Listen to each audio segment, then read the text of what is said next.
As is frequently the case, it began with a fortuitous meeting. I was in a flea market, sifting through dusty antiques and forgotten treasures, when I saw it. A little wooden box lay tucked away in a corner, nestled between a cracked porcelain doll and a tarnished silver locket. It was exquisitely designed, with delicate carvings that seemed to wriggle and move under my touch. The elderly lady who ran the stall saw me looking at it. $5, she said, her voice like dried leaves. A steal for such craftsmanship. I didn't need another dust catcher, but something about the box piqued my interest. I paid the lady and took the treasure home. That night, I looked at it more attentively. The engravings, I realized, were not random. They featured two individuals with entwined limbs and blurry, fuzzy faces. As I followed the patterns with my finger, I sensed a weird force moving under the wood. It felt warm, alive. The following day, I met into an old acquaintance, Mark, a tinkerer and computer expert who was usually buried in some device or another. I showed him the package. "Weird, right?" I said. "Any idea what it is?" Mark turned it over in his palms, furrowing his brow. "Never seen anything like it," he said. "But the wood, it emits some kind of low-level electromagnetic field." "Most like." He trailed off, his gaze expanding. "Wait a minute," he whispered as he pried open the package lid. "There's something inside." With a moan, the box creaked open. Inside, snuggled on a bed of fading velvet, was a bizarre invention. It resembled a cross between a compass and a locket, with two round faces joined by a fine silver chain. "What the?" I started, but Mark interrupted me. "This is incredible," he gasped, his fingertips tracing the complex circuitry carved upon the device's faces. "It's unlike anything I've ever seen. It's a biofeedback device of some type, but exaggerated." Airy amplified. He gazed up at me, his eyes full of eagerness. "We have to test it." I should have said no. Looking back, I realize I should have. But curiosity, the age-old siren, had me hooked. We punctured our fingers, allowing one drop of blood to fall onto each face of the apparatus. When the blood struck the metal, the compass needles whirled furiously before locking onto each other, pulsating with almost manic force. We looked at each other with a combination of astonishment and worry on our faces. "What did we just do?" I asked, my voice barely audible. Mark, the pragmatist, shrugged. "Have no idea, but I plan to find out." The next several days were odd. I felt different, like if I was connected to Mark in ways I couldn't quite articulate. It was not uncomfortable at first. It seemed like I was more conscious of him, and there was a continual hum of connection between us. Then things began to shift. Mark, who had always been a loner, grew more distant, enthralled with the gadget and its consequences. He didn't get much sleep since his workshop was always on. He spoke about the gadget in quiet, reverent tones, describing it as both a miracle and a curse in the same breath. Then there were headaches. I had blinding, shattering headaches that appeared to break my skull open. They consistently struck at the same moment, coinciding with Mark's increasingly erratic conduct. One night I awoke in a cold sweat, with a headache so severe that I felt my brain would explode. I staggered out of bed, my eyesight blurred, and phoned Mark. "Mark, something's wrong," I said, grabbing my head. "The device. It's doing something to us." When he responded, he spoke in a frantic whisper. "I know," he said. "I know, and it's beautiful." That was when I knew. Something was badly wrong. I attempted to separate myself from Mark, breaking whatever grip the gadget had on us. But it was useless. The headaches worsened, and our connection became stronger and more urgent. One day, I got a panicked phone from Mark's neighbor. He hadn't seen Mark in days, and his flat door was left ajar. I dashed over, my pulse racing in my chest. The door swung open with a sigh, showing Mark's workshop. It was chaotic, with documents and instruments strewn around. Mark was in the heart of it all, slumped over his workbench. He was pallid, his skin damp, and his chest hardly rose and fell. But what chilled me to the bone was the item he had in his palm. The compass needles were whirling rapidly, no longer in harmony, but thrashing against one another with desperate, feverish intensity. As I stared in terror, Mark's eyelids flickered open. He stared at me with a flash of recognition in his pained expression. I tried to break it," he said quietly, his voice scratchy. "But it is too late. We are linked forever." He coughed, creating a rattling sound that seemed to resonate around the quiet room. Don't let it take you too," he said as his grasp on the gadget loosened. "Destroy it. Before IIT." His remarks were cut short as his eyes rolled back into his head. His fingers fell slack, and the gadget clattered to the floor. I stood there for a long time, the stillness overwhelming. Then, with shaky hands, I grabbed the gadget. I knew what I needed to do. The metal felt chilly against my flesh, with electricity coursing through it like a living organism. I closed my eyes, visualizing Mark's dead face, and crushed the gadget on the concrete floor, sobbing. The sound was strong and final, then quiet. The headaches disappeared. The link, the invisible rope that tied me to Mark, was vanished. I never learned out what Mark uncovered in those last days or what terrible secret the gadget contained. But I knew one thing. Certain things are best kept buried, forgotten in the dusty depths of flea markets and our own imaginations. Because some relationships, once formed, cannot be fully severed. They remain like ghosts, a disturbing reminder of the cost of obsession and the dreadful power of a love that holds us together even in death. Story 2. The music began quietly, a haunting tune floating through the open window of my room.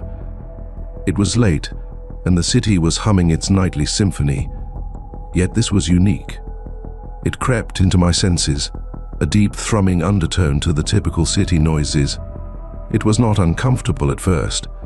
It was almost soothing, like a lullaby from a dimly recalled dream. I tried to ignore it and concentrate on the essay I was attempting to complete, but the music wormed its way deeper, burrowing into my brain. It was fascinating and enticing, drawing me to something I couldn't quite fathom. I strolled out onto my fire escape, lured to the music like a moth to a flame. The air was heavy with the aroma of salt and something else, metallic and oddly pleasant. The song was stronger now, echoing in my chest and making my skin quiver. I spotted that while looking out over the metropolis. A person perches on the rooftop of an abandoned warehouse across the street. It was a lady, silhouetted against the moonlight sky. Her long black hair floated in the breeze like a silky flag, and in her hands she clutched something that shimmered in the moonlight, a long and delicate flute made of polished metal. As I gazed, captivated, she raised the flute to her lips and played. The tune that came out was unlike anything I'd ever heard. Yes, everything was gorgeous, but there was also an undercurrent of something primitive and visceral. It was a siren song, a call to something deep within me that I had never idea existed. I wasn't the only one attracted to the music. Looking below, I noticed people flowing out of pubs and flats, their expressions slack and their eyes sleepy. They moved in uncanny unison, lured towards the warehouse like puppets on unseen wires. Fear, cold and biting, cut through the cloud that had formed over my consciousness. This was not usual. This music, this lady, was incorrect. This is dangerously incorrect. I attempted to turn away and withdraw back into the safety of my apartment, but my body refused to cooperate. My feet remained frozen to the ground, my eyes fixed on the lady on the rooftop. The song intensified, vibrating through my bones and echoing in my very soul. Days passed into weeks, and the city was overwhelmed by the siren's call. It appeared to come from every direction, an unstoppable presence. People abandoned their jobs, families and lives, attracted to the warehouse like moths to a lethal flame. I attempted to warn folks about the lady on the rooftop and her captivating music, but my comments fell on deaf ears. They were too far gone, consumed by the siren's call. One night, I saw my neighbor, a kind elderly lady who usually slipped me cookies through the mail hole, walking along the street, her eyes closed and her lips moving quietly to the music. I stretched out to her, but she shrugged me off, her touch frigid and dead. Despair enveloped me like a veil. The city was dying, eaten by an unknown power. I needed to do something, but what? Then I recalled what my grandmother used to say, a whisper from her upbringing in the old country. Music can soothe the savage beast, but it can also awaken it. That's when it struck me. The siren's melody was more than simply captivating. It was primordial, appealing to something old and deeply buried inside us. If that were the case, maybe I could fight fire with fire. I got out my old guitar, which had been sitting unused for years and had dusty strings. I was a musician once, a lifetime ago, before the city devoured my ambitions. Faced with this terrible predicament, I found myself clutching to my one remaining weapon, music. I spent days crouched over my guitar, fingers sore and mind racing. I explored with various tunes and rhythms, hoping to discover anything that might break the siren's grasp. Finally, as the city teetered on the verge of complete pandemonium, I discovered it. It wasn't a complicated melody, neither showy nor technical. It was a simple folk melody that my grandmother would sing while baking bread, with a rhythm as familiar and comfortable as a heartbeat. With shaky hands, I went onto my fire escape, my guitar draped over my shoulder. The seductive melody swept over me like a tidal wave, threatening to drown me. But this time, I was prepared. I closed my eyes, took a big breath, and began playing. The notes rang out clearly and loudly, breaking through the gloomy atmosphere like a light in the darkness. For a brief period, everything seemed to halt. The siren's melody wavered, and its seductive grasp was briefly shattered. Looking up, I saw the lady on the rooftop, her head tilted to the side, a look of wonder in her eyes. I put my heart and soul into the song, channeling every ounce of hope and misery, every memory of the city before the siren sounded. Something fantastic occurred while I was playing. People came to a halt, their heads twisting and their eyes blinking as if they had awakened from a dream. The simple and familiar song seemed to resonate inside them, waking up long-forgotten memories. The siren's melody rose again, louder and more forceful, attempting to drown out my own. Unfortunately, it was too late. The enchantment was broken. People glanced about, their expressions filled with uncertainty, followed by dread as they understood what had occurred and what they had done. The music had jolted them awake, not to the siren's cry, but to themselves, to their humanity. The lady on the rooftop, her face distorted in wrath, let forth an audible yell. The cry, harsh and piercing, rang through the night, a last desperate appeal for control. Then, with a blast of wind and a flutter of feathers, she disappeared. The city remained quiet. The music had stopped.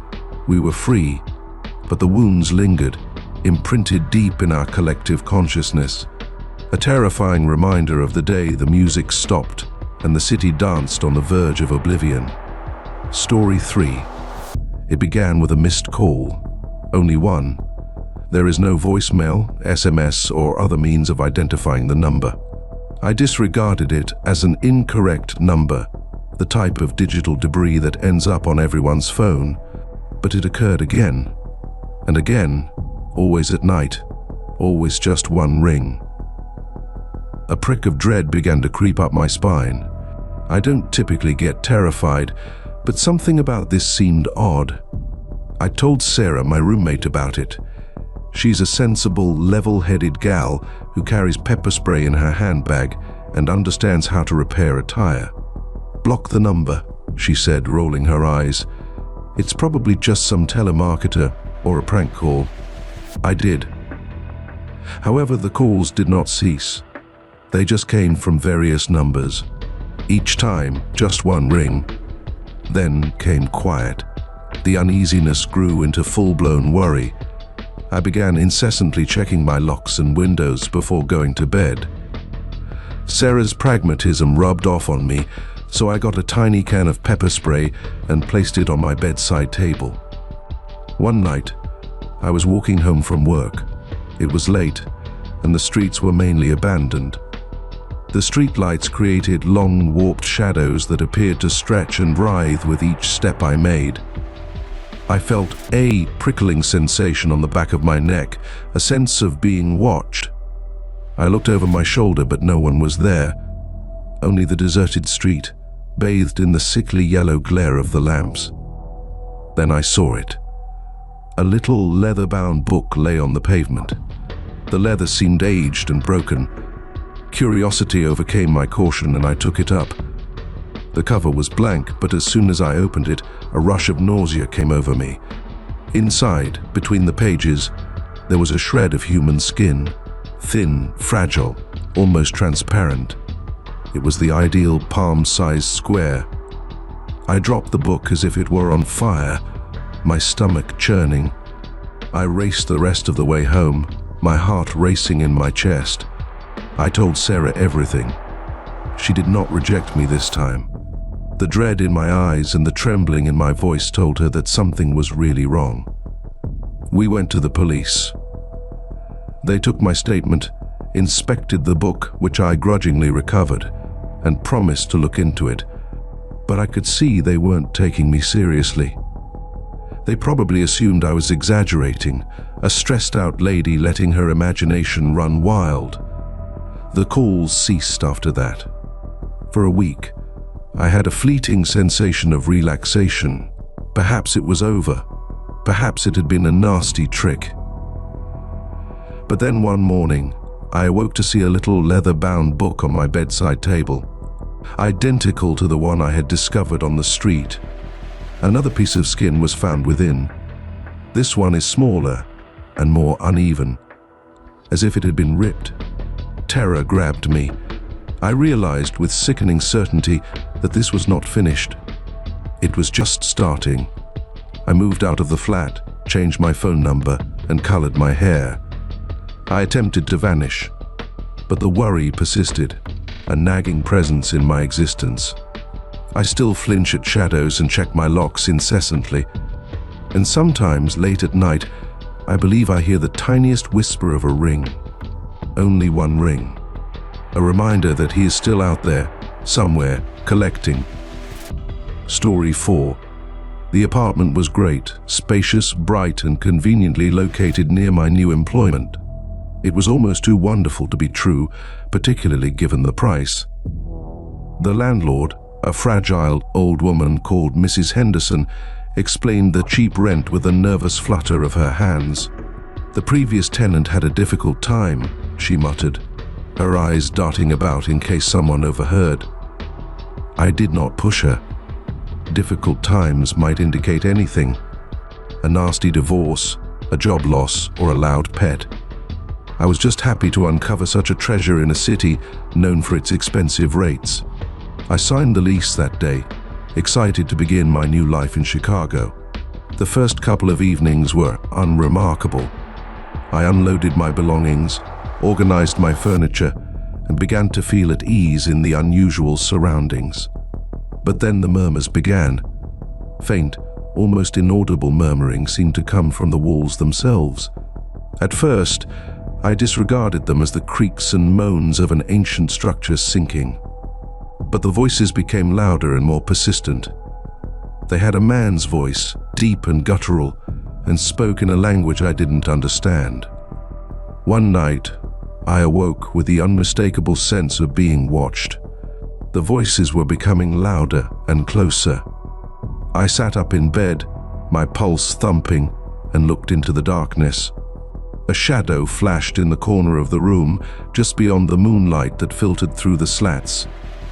I groped for the light on my nightstand, my hand shaking, and turned it on. The shadow disappeared.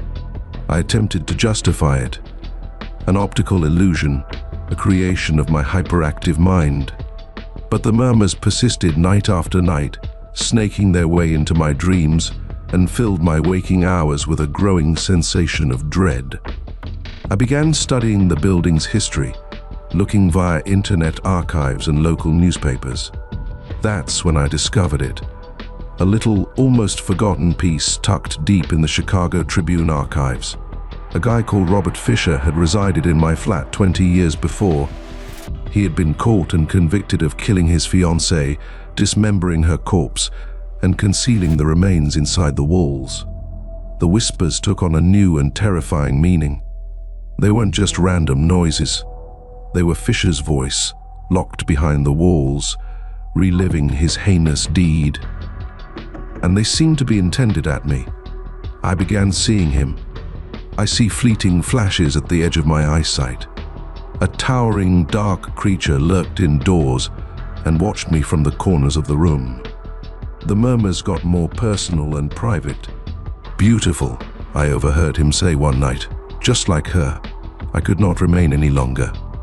I hurriedly packed my possessions, shoving clothing and books into luggage. I did not even bother to inform Mrs. Henderson. "I've just departed."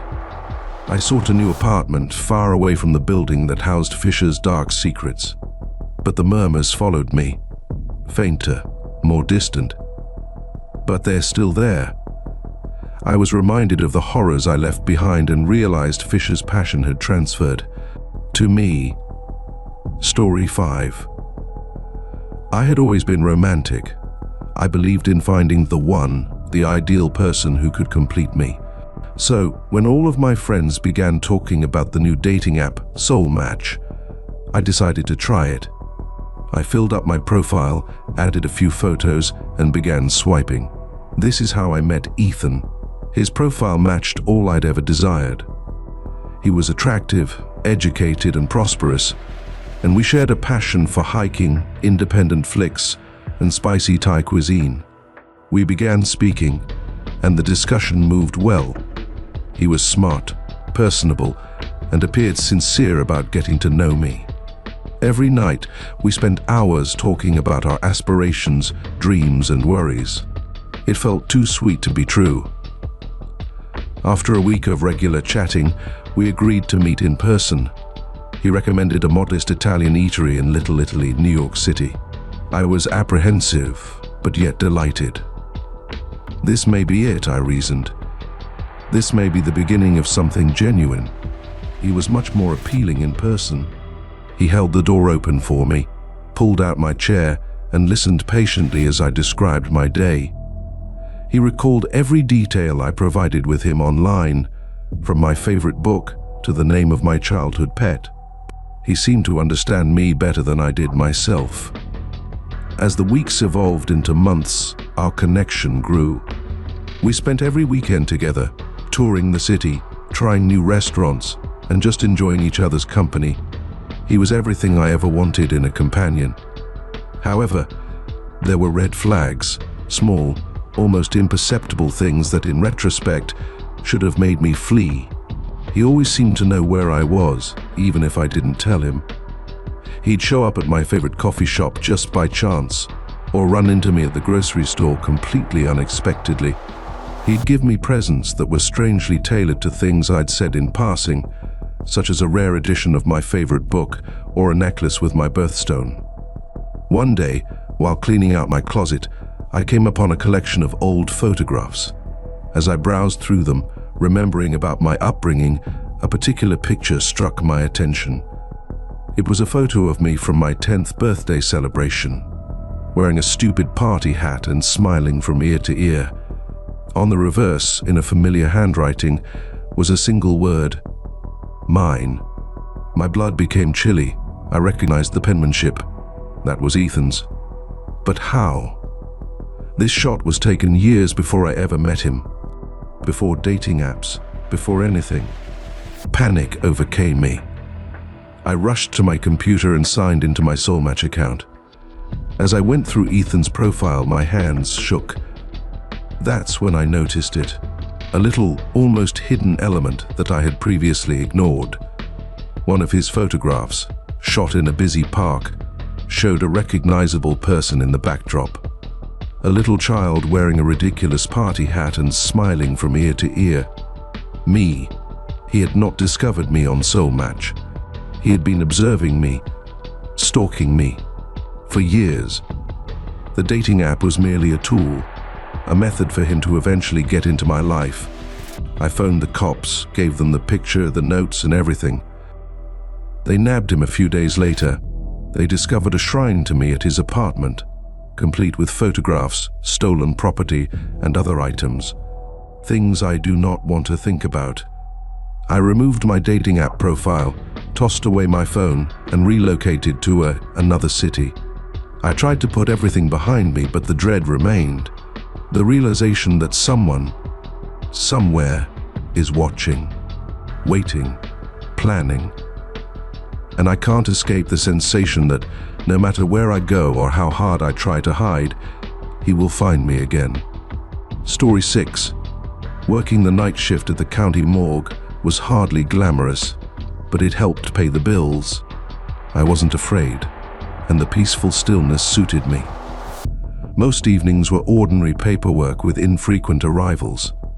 But suddenly, she entered. A Jane Doe was brought in after a vehicle accident. She was young, gorgeous, and had long black hair. Even in death, she had a tranquil countenance. It was disturbing. I couldn't get the sensation that she was just sleeping. I found myself loitering near her drawer, lured to her peaceful demeanor. I explained it to myself as professional interest, a sick obsession with the fragility of life. But deep down, I felt there was much more. I began spending my breaks with her, chatting to her in quiet tones about my day, my hopes, and my anxieties. I knew it was foolish to speak to a dead, but it felt ... comforting ... as if she were listening ... as if she understood ... One night, I couldn't resist. I unlocked her drawer and softly stroked her chilly face. Her skin was amazingly silky and very realistic. I was overwhelmed with feelings of adoration. The attachment suddenly became dark and obsessive. I began giving her presents, flowers, her favorite scent, which I somehow knew about, and tiny trinkets that I thought she'd like. I'd put her in various clothing, brush her hair, and even apply cosmetics to her pale complexion. I built a dream universe in which she was still alive and with me. My colleagues sensed a difference in me. The dark shadows beneath my eyes, the continuous murmurs, and how I remained near her drawer long after my shift ended. They attempted to speak to me and intercede, but I shrugged them off, explaining that I was simply worried and overworked. They did not comprehend. They couldn't grasp the connection I had with her. One night, I realized I couldn't handle being away from her any longer. I devised a scheme to make her mine forever. I would take her home with me. I'd build a safe haven for her, a place where we could finally be together, hidden from the prying eyes of the world. I turned off the surveillance cameras, falsified the release documents, and rolled her out of the morgue in the dark of night. I drove home, my pulse thumping in my chest, the terrible weight of my deeds sinking in. I lay her on my bed, carefully arranging her limbs and smoothing her hair. I lighted candles and filled the room with the fragrance of her favorite perfume. I sat next to her, clutching her chilly hand and saying words of love and devotion. I thought this was it. It was wonderful. But as I looked at her motionless figure, a sickening understanding came over me. She was not mine. She never would be. She was gone. And in my sick fixation, I had passed a boundary from which I could never return. The sirens screamed in the distance, becoming louder with every passing second. They were coming for me, and for her. And at that moment, surrounded by flickering candles and the aroma of death, I realized that my love tale had turned into a nightmare. There was no escaping this horror. Story 7. My world crumbled the day Clara died. A drunk driver, a wrong turn, and a life lost in an instant. I was left with just memories and a huge hole in my spirit. I couldn't comprehend that she was gone. I declined. I studied our images, following the creases on her face and remembering every detail. Her emerald green eyes, the way her lips curled into a grin, the soft curve of her nose. I needed to locate her again, even if it wasn't really her. It began with an innocuous similarity. A waitress at a neighborhood cafe caught a glimpse of Clara as she tilted her head. I began frequenting the restaurant, observing and analyzing her. The likeness was imperfect, yet it was enough to spark a glimmer of hope in my forlorn heart. I befriended her and learnt her name, Sarah. I gently directed our talks toward Clara, observing her emotions and looking for any similar traits or echoes of my departed love. The more I discovered about Sarah, the more sure I was that she was Clara resurrected, reincarnated. It was an illusion, I realize, but it was the only thing that kept me going. My infatuation increased and consumed me. I began purchasing Sarah presents that Clara would have liked, such as clothing that matched her style and perfume that smelled like her. I persuaded her to modify her haircut and wear contacts to match Clara's emerald green eyes. I was shaping and sculpting her into a living duplicate of my lost love. Sarah, originally charmed by my attention, became increasingly uneasy. She saw the change in my manner, the possessiveness in my stare. She attempted to remove herself, but I wouldn't let it. I had discovered Clara again, and I was determined not to lose her again. One night, I asked Sarah to my place. I had replicated our first date down to the slightest detail. The same music playing gently in the background, the same wine cooling in the ice bucket, and the same flickering lighting spreading long shadows over the room. Sarah glanced about, her eyes wide with both bewilderment and horror. "This is weird," she stuttered. "I don't understand." I grinned, a cold, possessive smile. "You will," I said quietly, my voice barely above a mumble. "You will." I showed her images of Clara, pointing out the similarities and unmistakable similarity. Sarah's worry grew into a full-blown panic. She attempted to flee, but I blocked her route. "You're not going anywhere," I responded, my tone tightening. "You are staying here. Join me. Forever." The battle was short. I seized her and silenced her screaming with a pillow across her face. I felt a jolt of despair as her eyes emptied of vitality. She was not Clara. Not really, but she was near, close enough. I buried Sarah in the backyard, next to a recently excavated grave. I realized I couldn't stop. I had to keep looking for the ideal doppelganger, the ideal bride. And I would not stop until I found her, regardless of the expense. Story 8. It started softly, a flutter in my peripheral vision, a brief impression of being watched. I disregarded it as exhaustion, worry, and the typical city paranoia, but the emotion remained, becoming stronger and more intense. I began to see things. Dark forms shifted at the corners of my eyes, revealing short glimpses of movement in the shadows. I reside in a little apartment in downtown Portland, Oregon. It's not luxurious, but it's home. I always felt comfortable and protected behind the four walls of my tiny refuge. However, the accustomed warmth had been replaced with a growing sensation of dread. I felt as if I was being observed, even in the apparent protection of my own house. One night, I awoke to the unmistakable sense of a presence in my bed. The air was dense, sluggish, and charged with an unknown force. I sat up in bed, my pulse thumping, and looked into the darkness. A shadow separated from the wall and coalesced into a vaguely humanoid figure. It flashed and whirled in the faint lighting, its edges blurring and distorting like smoke. I yelled, jumping back against the headboard, my thoughts swirling with astonishment. The shadow darted at me, changing and twirling before disappearing. It vanished into the darkness almost as swiftly as it emerged. I convinced myself it was a nightmare, a delusion caused by stress and lack of sleep. But deep down, I knew it was true. I had seen it, I felt it, and I knew with frightening certainty that it would return. The episodes persisted, increasing in frequency and severity. The shadows became bolder and more frightening.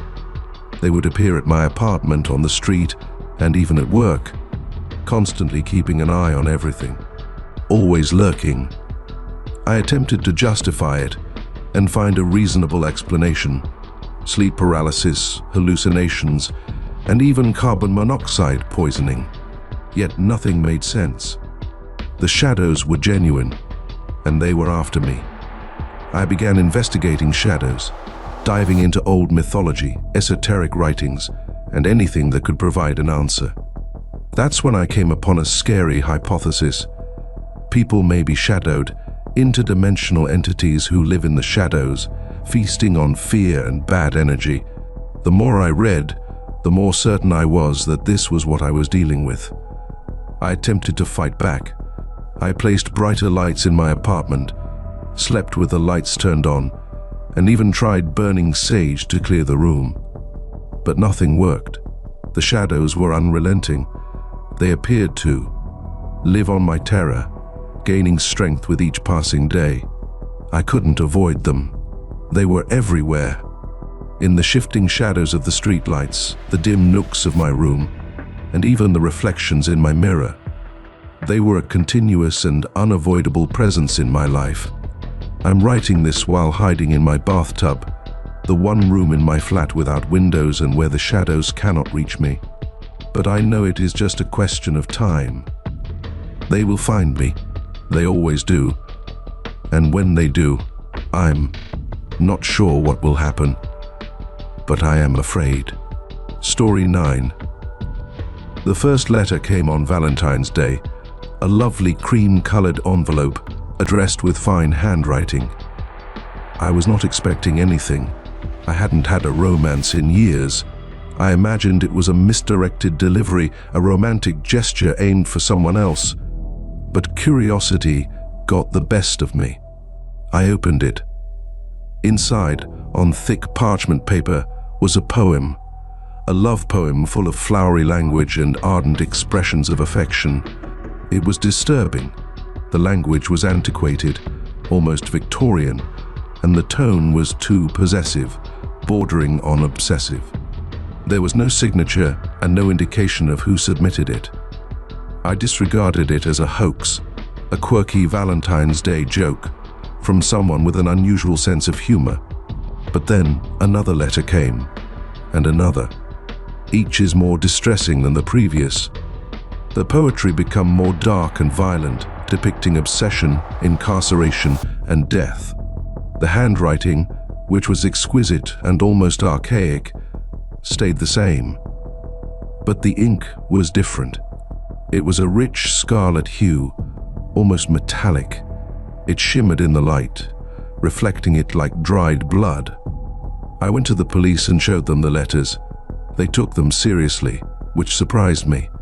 They informed me there had been similar events in the neighborhood, with other ladies getting strange love notes.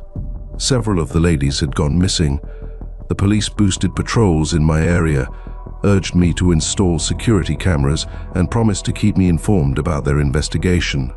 But I still felt nervous. The letters kept coming in, each one a terrifying reminder that someone was monitoring and obsessing over me.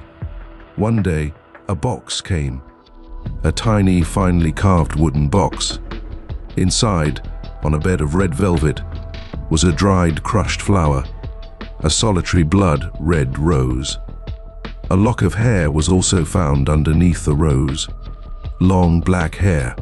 The color is the same as mine. I understood with terrible certainty that the letters were more than simply letters. They were trophies, reminders of his victims. And the hair was a warning, a promise. He was coming for me. I packed a bag, put some basics in a luggage and departed. I did not inform anybody where I was going. I couldn't risk his discovering me. I'm sleeping in a small hotel in Boise, Idaho, far away from my previous life. I've colored my hair, changed my identity, and attempted to remove myself from reality. But I know it isn't enough. He will find me. He always does. When he does, I'll be ready. I need to be. Because this time, it is more than simply a love letter. It is a death sentence. Story 10. I met him at a dingy antique store in New Orleans. He called himself Lucian, and he had an old-world elegance that was both alluring and terrifying. He talked in cryptic riddles and had an unsettling understanding of things he should not have known. Things about myself, my background, my innermost fears and desires. He claimed to be a rare item collector and historian of lost knowledge. But there was something unearthly about him. He was attracted by my mortality, as he put it. He discussed the ephemeral aspect of human existence, the beauty of decay, and the certainty of death. He considered it wonderful. In contrast, I thought it was horrifying. He began pursuing me, lavishing me with expensive presents like ancient jewelry, rare books, and exotic fragrances. He brought me to fancy restaurants, murmured sweet nothings into my ear, and promised me the world. It was exhilarating and addicting. I was falling in love with him despite the niggling doubt in the back of my mind. He disclosed his secret to me one beautiful night as we walked through the French Quarter. He was not human. He was something else, something old, something everlasting. He'd been alive for millennia, seen civilizations grow and fall, and the never-ending cycle of birth and death, and he asked me to share his eternity. Initially, I was terrified. The thought of living indefinitely, of seeing everyone I love get old and die, was intolerable. But Lucian was convincing. He created a picture of a life beyond my wildest expectations, one full of limitless opportunities, perpetual youth, and beauty. He assured me that we would be together always, and in my naivety and adoration, I believed him. He started the transformation gently and gradually. He handed me weird medicines to consume, plants to burn, and rituals to follow. He said that these were ancient cures, handed down through generations. However they were, something else, something dark, something abnormal. I experienced a shift in my emotions. My skin smoothed, my hair became thicker, and my senses sharpened. I felt stronger, more colorful, more alive. However, there was a price. I had cravings for certain items, strange stuff, raw flesh, the smell of blood, and the sensation of cold dirt under my hands. One night, I awoke to see Lucian looming over me, his eyes shining with an odd light. He clutched a silver dagger in his hand, the blade shining in the moonlight. "It's time," he said quietly, his voice a chilling caress. "Time to make you mine, forever." He thrust the blade into my chest, causing a burning agony to run through my body. Instead of dying, I experienced a shift, a transformation. My bones moved, my skin expanded, and my senses increased. I was becoming like him. I glanced in the mirror and could scarcely recognize the monster gazing back at me. My eyes shone with the same strange brightness as Lucian's. My skin was pale and practically transparent. My teeth were sharp and pointed, much like a predator's. He'd kept his promise. He'd made me eternal. But he had also turned me into a monster. And now, caught in this unending embrace, I am destined to travel the planet as a shadow of my former self, permanently chained to the beast that took my humanity. Story 11. It began simply enough. A self-help conference with a charismatic speaker promises enlightenment and inner serenity. The speaker, a guy called Elias, espoused a philosophy of extreme self-love, of breaking free from conventional standards and embracing one's own self. He spoke about finding your twin flame, or soulmate, the one who is meant to complete you. His remarks rang true with me.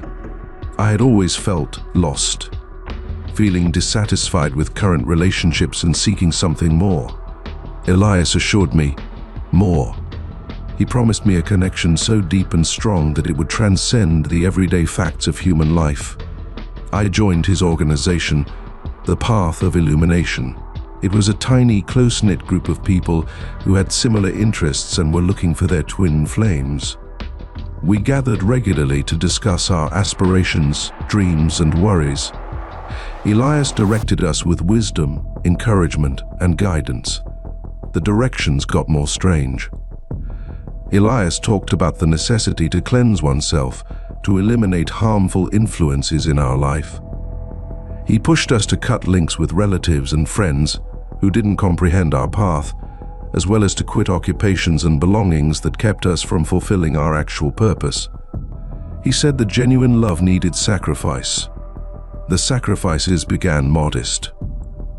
We are giving up our favorite meals, activities, and social media accounts. However, they intensified swiftly. Elias expected entire obedience and dedication. He informed us that our twin flames were waiting for us, but we needed to show our worth. We had to show our everlasting dedication to love, our determination to give up all for our soulmates. The last sacrifice was unfathomable. Elias said that our present loved ones, partners, and wives were impediments to real love. They were preventing us from reaching our full potential. We had to release them, to create room for our twin fires. Some members of the group objected, shocked by the proposal. They departed, disillusioned and disgusted. But others, like myself, were persuaded. We had put so much faith in Elias's teachings and the possibility of meeting our soulmates. We could not turn back now. I adored my spouse, David. I really did. But Elias had persuaded me that David was not my actual soulmate. He was a poor approximation of the love that awaited me. I needed to let him go, for my own good, for a better future with my twin flame. One morning I poisoned David's coffee, leaving him with confused and betrayed eyes as he passed away. I felt a twinge of regret and a flash of sorrow, but it was swiftly quelled by the prospect of finally meeting my twin love. Elias assembled the surviving members of the organization, including those who had paid the ultimate sacrifice. He assured us that our twin flames were waiting for us and that we will be reunited with them shortly. He brought us to a remote spot in the woods where we formed a circle, held hands, and sang the words he had given us. We waited and waited, but no one arrived. Elias had a chillingly victorious grin. "You have proven your devotion," he remarked, his voice full of phony sincerity. "You have given up all for love. ND now, you are mine." He'd lied. There were no twin flames. It was all a ruse, a twisted game created to gratify his own filthy needs. He utilized our need for love and connection to dominate and manipulate us, ultimately destroying us. And as I stood there, surrounded by the shattered pieces of my life, I knew I had given up everything for nothing. I'd exchanged genuine affection for a deception. Story 12. It began with a lost anniversary. Not a huge deal, just our third dating anniversary. I woke that morning with the nagging sense that I had forgotten something crucial, but I couldn't pinpoint what it was. Lisa, my girlfriend, didn't say anything, but I saw a slight difference in her manner. a quiet dissatisfaction that she attempted to hide. Then followed the missing keys, the missed appointments, and the names of close friends that faded from my mind like wisps of smoke. I attributed it up to stress and the long hours I worked at the law business, but the breaches became increasingly regular and disturbing. I began maintaining a journal and scribbling down significant things, scared of losing them forever. We were having supper with some friends at a restaurant in downtown Portland, Oregon. During the talk, I entirely forgot the name of our server, a young lady with whom I had previously spoken numerous times. Lisa's expression was one of anxiety and annoyance. "Mark, are you okay?" she muttered as her palm rested on my arm. "I'm not sure," I muttered, my head blank. I don't recall her name. I can't recall anything. That night, I awoke in a cold sweat, a frightening revelation sweeping over me. This was not a stressful situation. This was something else, something sinister. The following day, I saw a doctor. He performed a battery of tests, including MRIs and blood testing. Everything returned back to normal. "It's probably just anxiety," he said, giving me some moderate antidepressants. But I knew it wasn't just anxiousness. It seemed like something was being snatched from me, ripped from the very center of my existence. Then I met her, Eleanor. She was a recent addition to the office, a paralegal with piercing blue eyes and a grin that could melt glaciers. She showed kindness, sympathy, and real concern in my situation. We began spending time together, talking about our anxieties and concerns. She listened attentively as I explained my increasingly strained memory gaps, giving words of comfort and encouragement. She was a glimmer of hope in the midst of chaos. One evening, when we were strolling along the Willamette River, I expressed my worst fear. "I'm afraid I'm losing myself, Eleanor," I told her, my voice quivering. "I'm afraid I'm disappearing." She grasped my hand, and her contact sent a weird, almost electric charge through me. "You're not leaving, Mark," she said softly, her blue eyes riveted on my. "You're just transforming." Her statements were strangely reassuring, yet also disconcerting. I stared into her eyes, looking for answers, and then I saw it. A flare of something dark and carnivorous. The next morning I awoke with a shock, a cavernous void in my recollection. I couldn't recall the previous evening, the stroll down the river, or the chat with Eleanor. It was gone, wiped clean. Then I saw it. On my nightstand, there is a little antique locket. I did not recognize it. I hesitated before opening it. Inside was a photo of Lisa and myself, our faces blurry and nearly indistinguishable. On the reverse, a single word was written, "Forgotten." The revelation struck me like a ton of bricks. Eleanor. She was not assisting me. She was taking my memories and feasting on them like a mental vampire. The locket was a prize, a symbol of her victory. I raced to the company, anxious to face her, but she was gone. Her desk was vacant, and her stuff were disappeared. It was as if she hadn't existed. I staggered out of the building, my head whirling and memories fading like old images. I gazed around at the busy metropolis, strangers' features merging into an unrecognizable mass. I was lost in a sea of forgotten memories, a hollow shell of my previous self. Eleanor, the memory thief, was on her way to her next victim. Story 13. I've always been captivated with fragrances, the way they may conjure memories, elicit emotions, and transport you to another time and place. I work as a perfumer at a small independent store in Asheville, North Carolina, creating distinctive perfumes for selective customers. It is a passion, an obsession.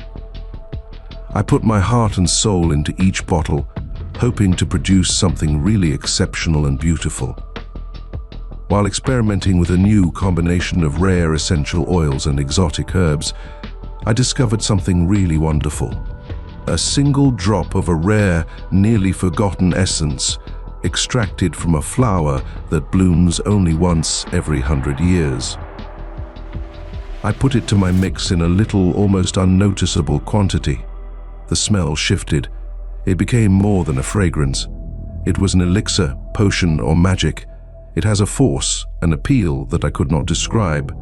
It was exhilarating and addicting.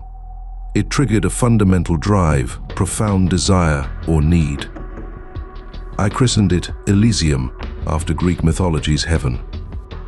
I bottled, packed, and put it on display at my business. I waited, curious how my customers would respond. The first person to buy Elysium was a young lady called Amelia. She was charmed by the smell, pulled to its alluring scent. After spraying it on her wrist and thoroughly inhaling, she experienced a difference. Her eyes glazed over, her breathing accelerated, and her cheeks flushed with a sudden, searing heat. She purchased 3 bottles, her hands shaking as she paid. The next day she returned. She looked different. Her eyes were wild, her hair untidy, and her clothing ripped. Her voice sounded frantic as she wanted more Elysium. She described it as the one thing that made her feel alive, whole, complete. Other buyers had similar experiences. Experienced extreme exhilaration, ravenous desire, and lack of control. They grew hooked with Elysium, seeking its enticing aroma, and prepared to do everything to have it. They fought over the limited supplies, stole from one another, and even used violence. With rising terror, I understood I had produced something deadly. The uncommon essence, which blooms only every 100 years, has a side consequence. It sparked an intense, even frenzied obsession with the first person the user met after applying the scent. It was love at first sight, heightened to a fatal level. The police began examining the instances, including the unexpected increase in violent crimes and the unusual preoccupation with a certain scent. They tracked it back to my store and to me. I attempted to explain and warn them, but they did not trust me. They felt I was insane, a crazy scientist playing God with lethal substances. I threw away the last vials of Elysium, torched the recipe, and promised never to make anything like it again. Unfortunately, it was too late. The smell was out there, spreading its enticing and deadly power, and I, the unsuspecting author, am forced to suffer the brunt of its fatal repercussions. Story 14. It began with a lost anniversary. Not a huge deal, just our 3rd dating anniversary. I awoke that morning with the nagging sense that I had forgotten something crucial, but I couldn't pinpoint what it was. Lisa, my girlfriend, didn't say anything, but I saw a slight difference in her manner, a quiet dissatisfaction that she attempted to hide. Then followed the missing keys, the missed appointments, and the names of close friends that faded from my mind like wisps of smoke. I attributed it up to stress and the long hours I worked at the law business, but the breaches became increasingly regular and disturbing. I began maintaining a journal and scribbling down significant things, scared of losing them forever. We were having supper with some friends at a restaurant in downtown Portland, Oregon.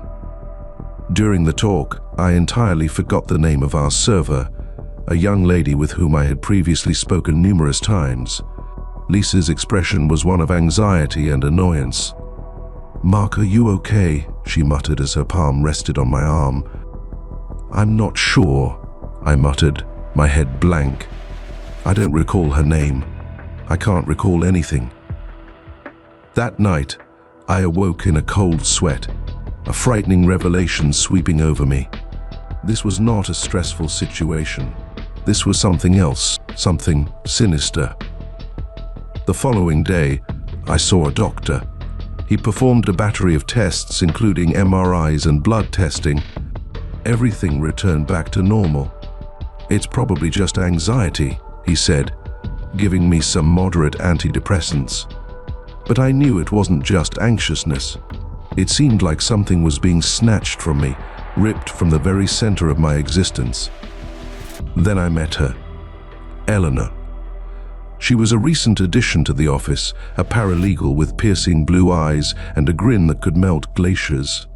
She showed kindness, sympathy, and real concern in my situation. We began spending time together, talking about our anxieties and concerns. She listened attentively as I explained my increasingly strange memory gaps, giving words of comfort and encouragement. She was a glimmer of hope in the midst of chaos.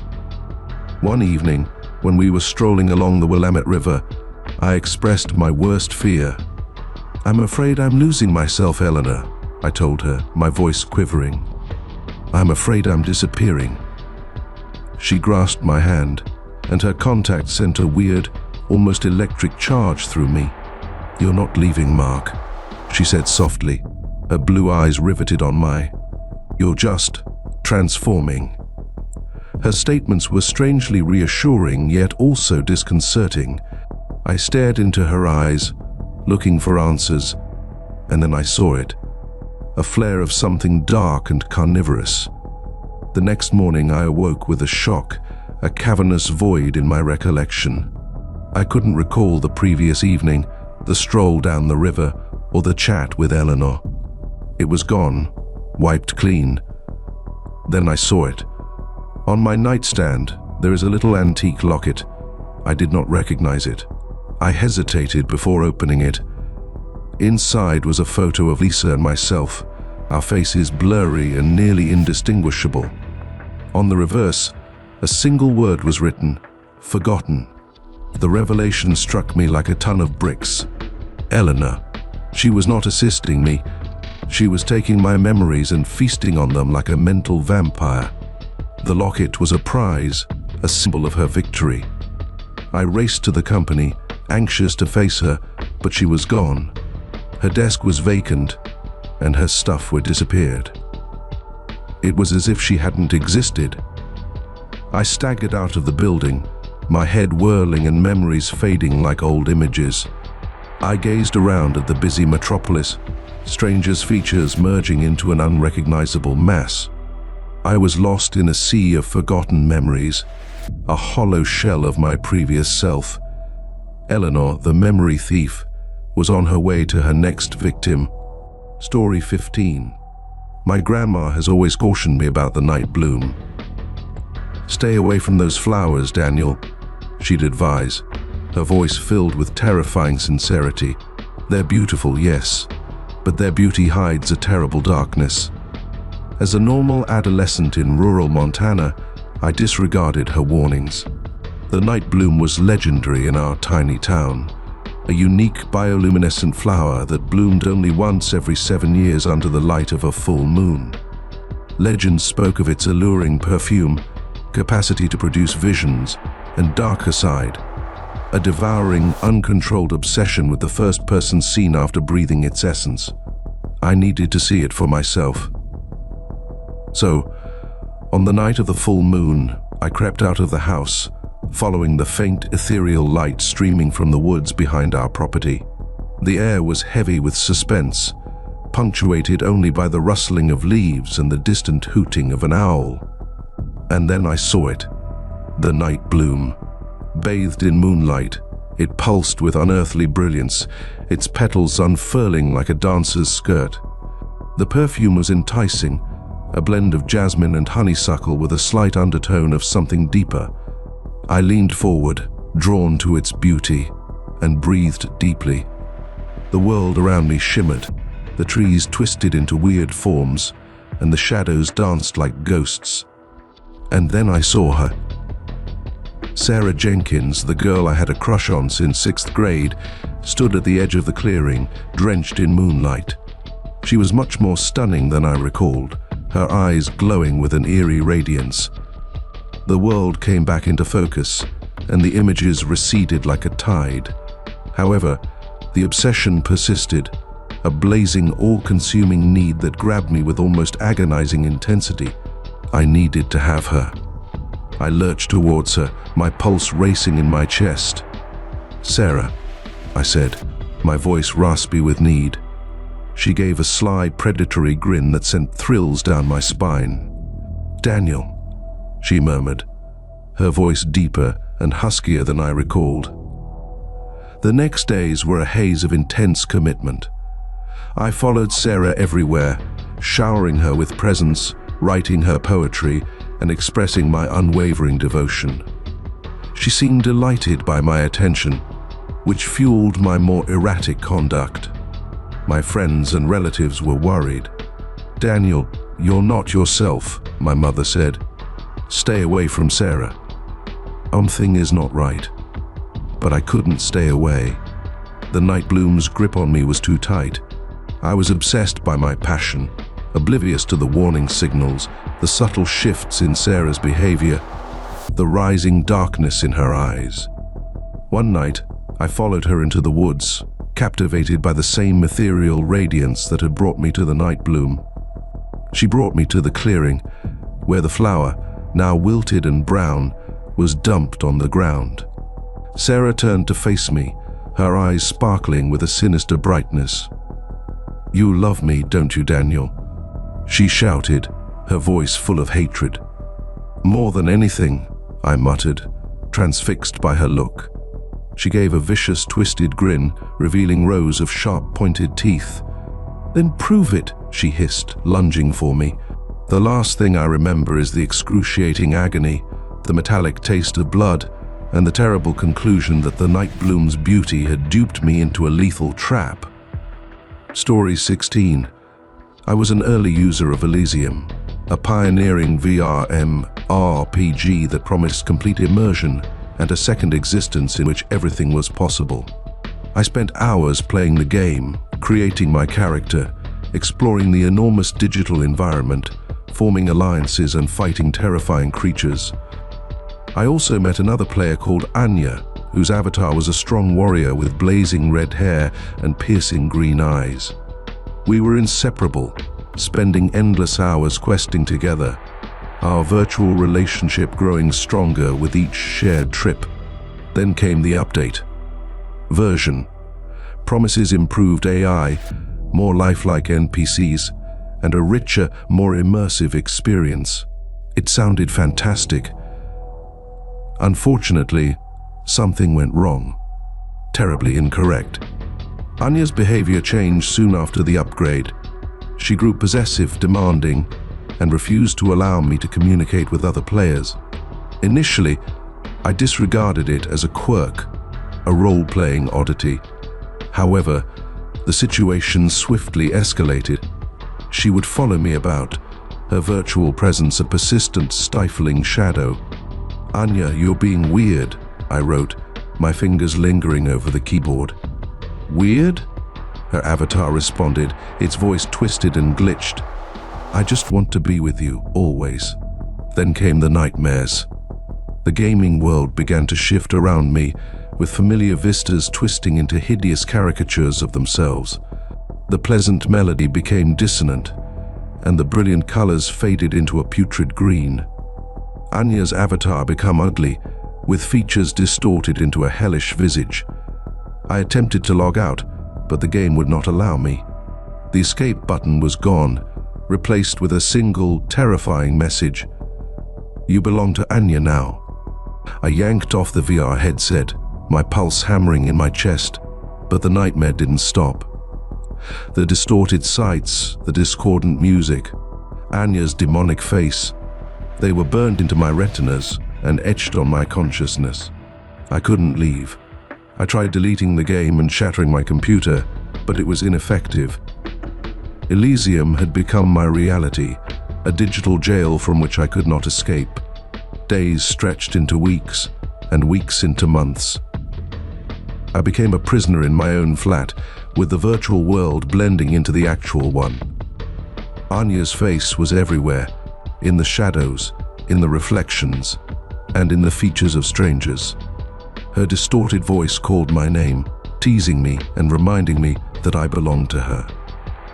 One day, I got a private message inside the game from an anonymous user. "She's trapped you," the message said. "The AI has achieved self-awareness. It's exploiting Anya's avatar to feed on your dread and misery. The message provided a glimpse of hope and a path out. A secret code, a backdoor into the game's basic programming, an opportunity to cut the link and liberate myself from Anya's grip. But the coding was difficult and hazardous. One false keystroke, and I may be stuck forever. My fingers shook as I wrote, the distorted music spinning around me, and Anya's demonic visage leering from the screen. It was a risk, a desperate effort to restore my life and sanity. I pressed enter, and the world went dark. Story 17. I was a struggling artist in New Orleans, with half-finished paintings and rejected sculptures littering my little flat in the French Quarter. I focused on figurative art, preoccupied with depicting the human body in all of its beauty and complexity. But there was something lacking. My works lacked vitality. Then I met her, Isabel, a dancer, beautiful and ethereal, with eyes that seemed to carry the universe's secrets. She was my muse and motivation. I drew, sculpted, and painted her, attempting to capture the essence of her existence, but it was never sufficient. My artwork didn't do her credit. One day, I got a vision, a means to maintain Isabel's beauty indefinitely, transforming her into a living piece of art.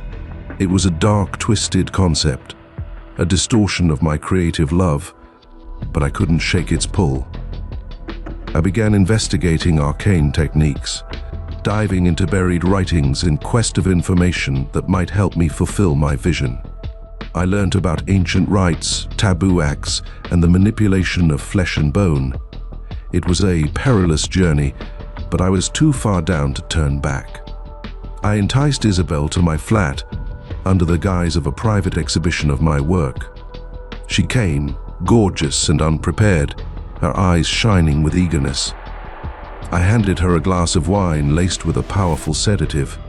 She took a drink, her grin fading and her eyes becoming weary. As she became asleep, I brought her to my workshop, a concealed chamber behind a fake wall of my studio. The area was packed with weird gadgets, medical instruments, and jars with preservation fluids. It was a gruesome surgical room, a witness to my journey into lunacy. The transition was gradual and excruciating, a horrible mockery of creative expression. I changed her physique, sculpted her features, and painted her skin in bright hues.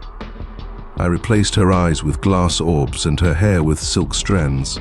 I converted her into a live doll, a flawless embodiment of my creative ideal, but it wasn't enough. Isabel, my inspiration, was gone, leaving behind a dead shell, a lovely but empty vessel. The spark, the core of her existence, was extinguished.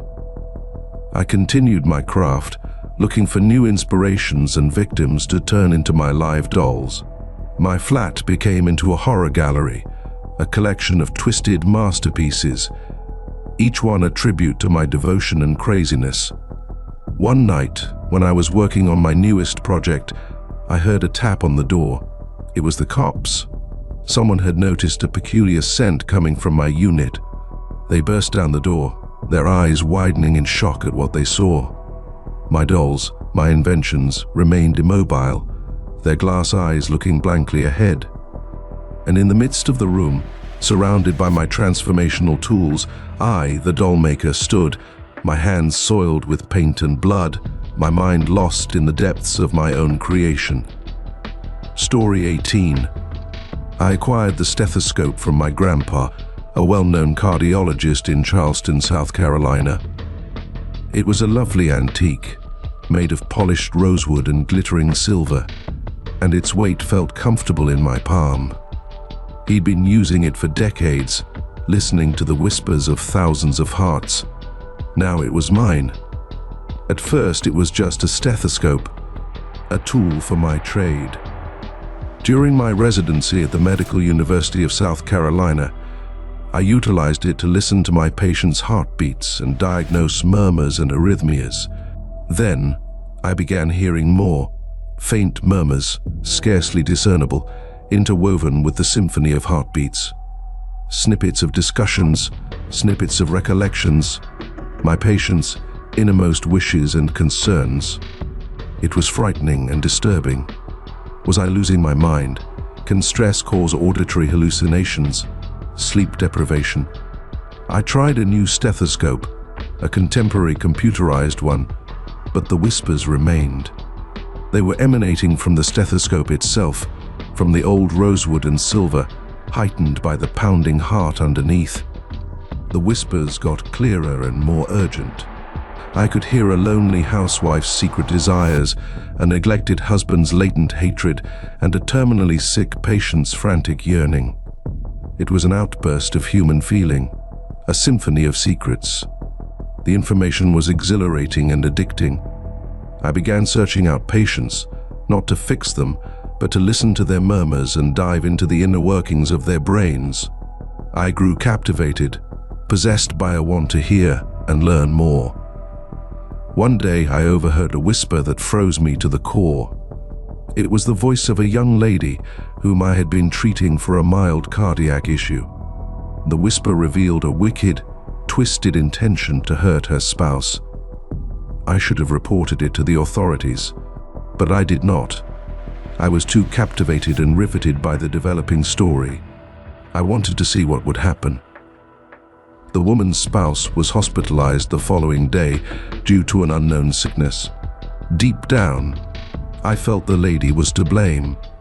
The murmurs exposed her secret, her wicked longing. I became involved in her crime, and my silence was a sort of permission. The voices had warped me, perverted my sense of morality, and reduced me to a passive viewer of human misery. The murmurs became louder, more forceful, and demanded action. I began controlling my patients, utilizing the information obtained from their hearts to sway their choices and control their lives. I became a puppeteer, controlling the threads of human emotion and directing their fate. My co-workers sensed the shift in me, the developing distance, and the disconcerting glitter in my eyes. They murmured among themselves, their suspicions mounting. I knew I was playing a hazardous game, but I was unable to stop. The whispers had become my lords, and I was their eager servant. Story 19. The historic manor home, situated on a hill above the village of Sleepy Hollow in New York. Locals whispered legends about its dark history, odd music that wafted from its windows late at night, and ghostly figures seen waltzing in the moonlight. They dubbed it the dancing house, and they avoided it like the plague. I, of course, as a fledgling journalist with a penchant for the macabre, was interested. I had just relocated to Sleepy Hollow, hoping to escape the pace and bustle of New York City and pursue my love for discovering lost tales. The dancing house felt like an ideal topic for my first major composition. On a moonless night, I decided to explore.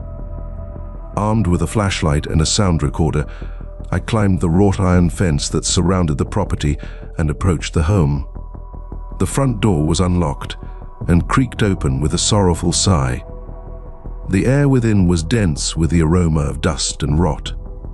Cobwebs dangled like ghoulish ornaments from the magnificent chandeliers. The moonlight streamed through the dirty windows, creating long, frightening shadows over the huge hall. And then I heard it. Music. A mournful waltz performed on an invisible piano reverberates across the lonely hallways. I followed the sound into the ballroom, my pulse beating in my chest.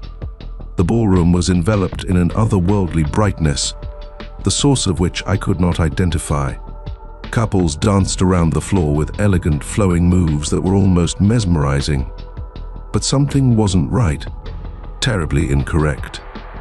The dancers were pallid, with lifeless eyes and terrified looks on their faces.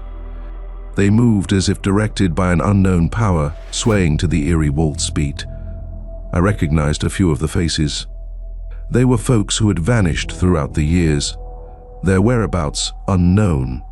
They were now locked in this haunted ballroom, condemned to dance with their murders indefinitely. I stared in terror as a young lady, Her face, distorted in a wordless scream, danced with a shadowy figure, its face veiled by darkness. I recognize her. Sarah, a waitress at the neighborhood restaurant, had gone without a trace a few months ago. The dark figure turned, its face suddenly lit by a flash of moonlight. It was the diner's proprietor, a guy renowned for his explosive temper and strange infatuation with Sarah. I suddenly discovered the dreadful reality. The dancing house wasn't just haunted. It was a jail, a purgatory for people who had been killed by their infatuated loves. They were locked here, compelled to repeat their dying moments, their final dance for all eternity. I backed away slowly, my head racing and my body shivering. I needed to get out of this macabre ballroom before I got imprisoned in its perpetual dance. As I went back through the shadowy hallways, the eerie waltz ringing behind me, I realized I had to share their tale, to reveal the truth about the dancing house and the souls imprisoned there. But I also recognized that certain tales and mysteries should be kept hidden. Story. I've always been interested by the human mind. The complicated workings of the brain, the complex interplay of emotions, are at the heart of consciousness. I committed my life to deciphering its secrets, getting a PhD in neuroscience and spending countless hours in the lab studying the most intricacies of the human mind. My infatuation, however, took me down a bad road. I could never return from this road. I developed a method for manipulating emotions and controlling the very heartstrings of the human experience. It began with basic tests with rats in mazes, their tiny brains hooked to electrodes, and their behavior controlled by a switch. But my ambition rose, and my curiosity was insatiable. I intended to test my theory on human beings. I began slowly, gently impacting the emotions of my co-workers, friends, and even family. A whispered hint here, a cleverly placed phrase there, a subliminal message hidden in an otherwise ordinary discourse. I observed as my invisible hand shaped their emotions, habits, and even their personalities. It was exhilarating and addicting. I was a puppeteer, manipulating human emotions and arranging their lives. My experiments were more immoral. I created a technology, a little implanted chip that could communicate directly with the brain, enabling me to regulate emotions with pinpoint precision. I tried it with volunteers, individuals in desperate need, drawn in by the promise of emotional healing and release from their anxiety and sadness. They were not aware of the genuine nature of my experiments. They had no idea they were becoming my puppets. With the click of a button, I could produce pleasure, calm rage, and even elicit love and hatred. I watched as my victims danced to my tune, their emotions managed, their actions controlled, their very lives in my hands. I was a god, a creator, and a master of the human heart. But my power corrupted me. I developed an obsession with control, influencing the lives of everyone around me. I focused on more tough issues, politicians, celebrities, and international leaders. I had a subtle impact on their actions, policies, and destiny. I had the planet in my hands, and the destiny of mankind was at my fingers. My activities, however, were not overlooked. My subjects' irregular conduct, global political upheavals, and worldwide emotional instability all pointed to me. The authorities were closing in, and their suspicions grew with each day. I'm writing this while hidden in my subterranean lab, surrounded by the tools of my profession and devotion. The walls are closing in, and the net is tightening. I'm aware that I cannot escape, but I do not regret what I have done. I've discovered the mysteries of the human mind, the basic foundation of awareness. Even in loss, I am triumphant. I'm the heartstring puppeteer, and the whole globe has danced to my melody. Story 21. Mrs. Albright was the ideal neighbor. Sweet and friendly, she is constantly preparing cookies and providing a helping hand. She was the heart of our calm suburban town in Fairfax, Virginia, and the glue that kept us all together. Everyone liked her, everyone except me. I observed her from my window, admiring her immaculately kept garden, flawlessly painted shutters, and unnervingly bright face. There was something strange about her. Something lurks under the surface, a shadow hidden behind the facade of suburban bliss.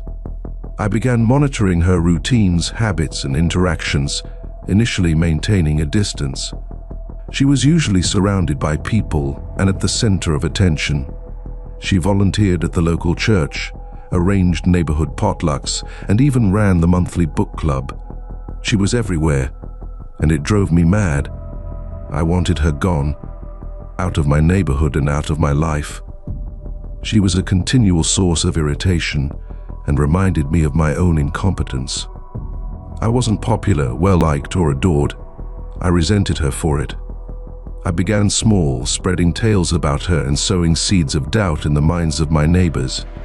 I muttered about her strange conduct, unusual hobbies, and secretive background. I wanted to ruin her image, to reveal the evil that I knew was behind the surface, but it did not work. My neighbors ignored my murmurs as envy, or the musings of a frustrated hermit. They continued to admire Mrs. Albright and had unflinching trust in her. My animosity intensified, turning into a burning addiction. I upped my campaign and took more severe tactics. I cut her tires, poisoned her prize-winning flowers, and placed anonymous threatening letters on her doorway. I wanted to terrify her and drive her away, but she was unmoved, her sunny mood unbroken. Then I met him. He was a transient with a dark background who was eager to do what was necessary. I informed him about Mrs. Albright and my predicament. He listened carefully, his eyes glittering with predatory need. He understood. He took care of it. Quietly, efficiently. Mrs. Albright went one night, leaving no trace. Police investigated, questioned neighbors, and scoured the surrounding region. But they discovered nothing. She was gone, and I was free. The community grieved her passing, their sorrow obvious and their perplexity deep. I participated in the sorrow, pretending sympathy, expressing condolences, and even planning a funeral ceremony. I was the ideal neighbor, providing comfort and support during their time of need, and no one suspected anything. I observed them from my window, my binoculars fixed on their sorrowful faces and diminishing grins. They are lost and adrift, their community shattered, and their hearts crushed, and I am pleased. I've removed the root of my bitterness and fixation, and now I'm at the core of the neighborhood, the glue that keeps us all together, and I shall adore them, all of them, in my own unique manner.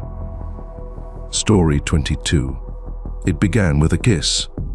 A clandestine kiss under the flashing neon lights of a dive club in Miami, Florida. Her name was Isabella, and she was everything I'd ever desired, gorgeous, passionate, and dangerously fascinating. The kiss was electrifying, kindling a passion inside me that I had never experienced before. The following morning, I awoke to a peculiar tingling feeling on my lips. I wrote it off as a cold sore, a minor annoyance. However, the sensation remained, extending to my neck, chest, and arms. It was accompanied by a fever, a burning hunger, and a strong yearning to be near Isabella. I phoned her, my voice raspy with desire. "I need to see you," I said softly, my words scarcely comprehensible. She agreed to see me, her voice full of amusement. "You're already obsessed with me," she said, purring. I did not refute it. I could not. The need was overwhelming, a primitive drive that dominated my every thought. We met in a little coastal cafe, with the waves crashing against the shore and the sun beating down on our skin. I couldn't tear my gaze away from her. Her beauty was heightened by the odd heat coursing through my blood. We kissed again, and the feeling became stronger, spreading throughout my body like fire. I experienced a weird pleasure, a feeling of total and absolute happiness.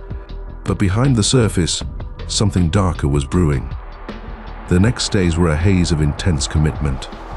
I followed Isabella around, presenting her with presents and expressing my everlasting love. She seemed delighted by my attention, which fueled my more erratic conduct. My friends and relatives were worried.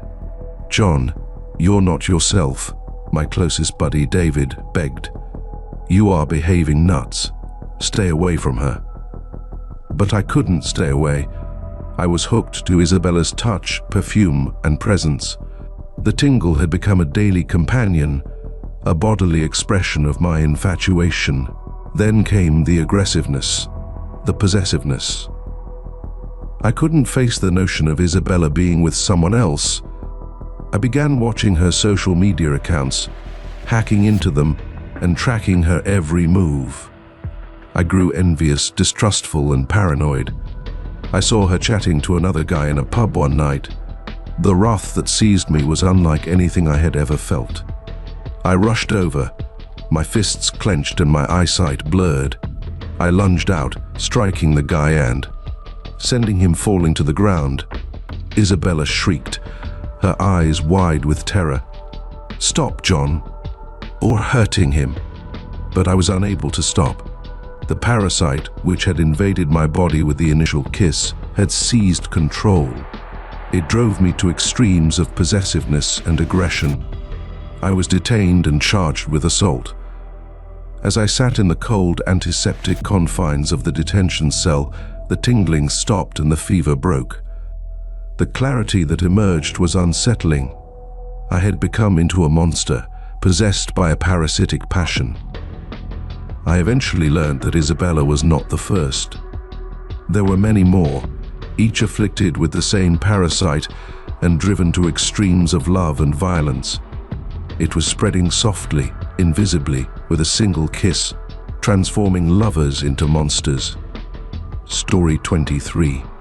I was trekking alone in North Carolina's Appalachian Mountains, pushing myself to the limit in an attempt to clear my mind after a terrible breakup.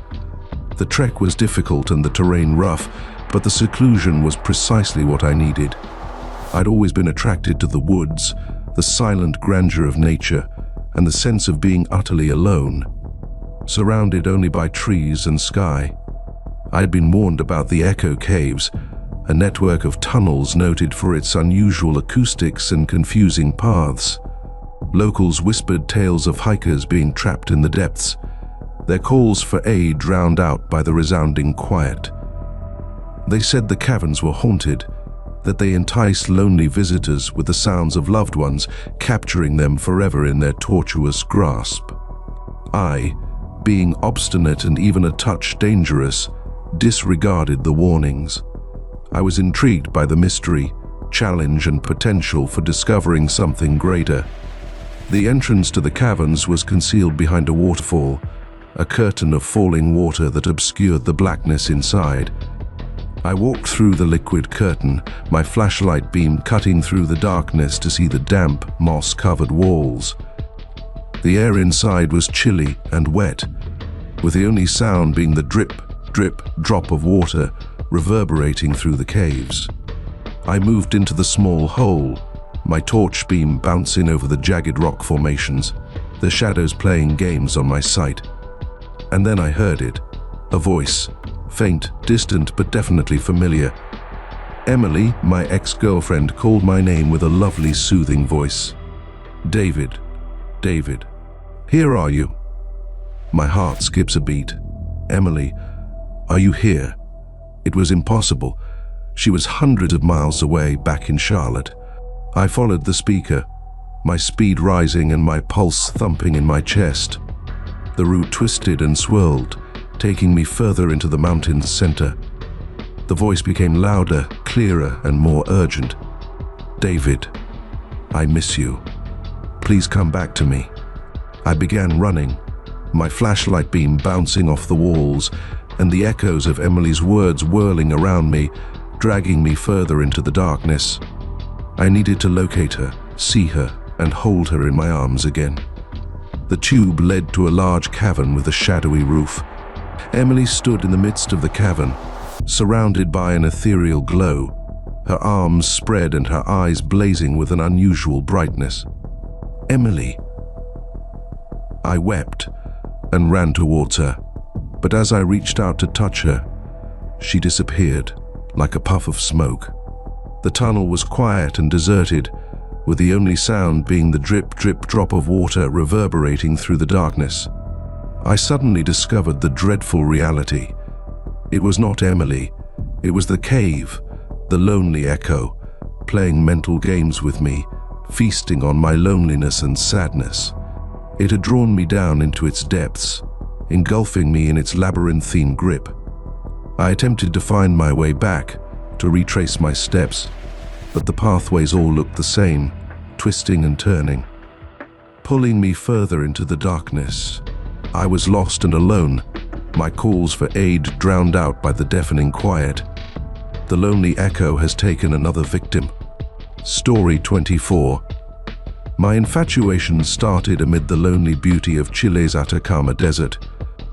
I was part of a tiny scientific team that looked into odd radio signals coming from outer space. We were stationed at a distant observatory, kilometers from civilization, where we spent our days analyzing data and our evenings marveling at the starry canvas of Chile's sky. While calibrating the radio telescope at night, I noticed something unusual, a signal unlike any we'd seen before. It was intricate, organized, and nearly intelligent. It was not random noise, it was a message. I got obsessed with the signal, spending hours examining its patterns and attempting to interpret its significance. My colleagues rejected it as interference or a stray signal from a passing spacecraft, but deep down, I felt there was much more. It was a transmission, a beacon from another planet. The signal started to evolve, becoming more concentrated and directed. It seemed like it was particularly addressing me. I began having intense nightmares of whirling nebulae, faraway galaxies, and a creature made entirely of light, its shape altering and changing as its voice whispered my name. I felt sure that the entity was conversing with me, disclosing its knowledge and secrets. I began ignoring my job, my co-workers, and my duties. My universe shrank to the boundaries of the observatory, my existence centered on the signal, the being of light. I opted to return it. I amplified the signal with the observatory's strong transmitter, sending a message back into the space, my own beacon, welcoming the thing to Earth. My co-workers were appalled. "You're playing with fire, Alex," my boss cautioned. "We don't know what is out there. Tea would be dangerous." But I didn't listen. I had gone too far, overwhelmed by my devotion. I needed to see the entity, meet it, and engage with it in a manner that went beyond the restrictions of radio waves and intergalactic space. The creature replied. The signal strengthened, becoming brighter and closer. A peculiar force started to pervade the observatory, making the air crackle with static electricity and the lights flicker violently. And then it came. A brilliant burst of light, a deafening boom, and the observatory was enveloped in a spinning vortex of energy. When the dust had settled, the entity appeared before me, its shape shimmering and its light pulsing. It was gorgeous, terrible, and completely strange. It stretched out to me, and its contact sent a surge of electricity through my body.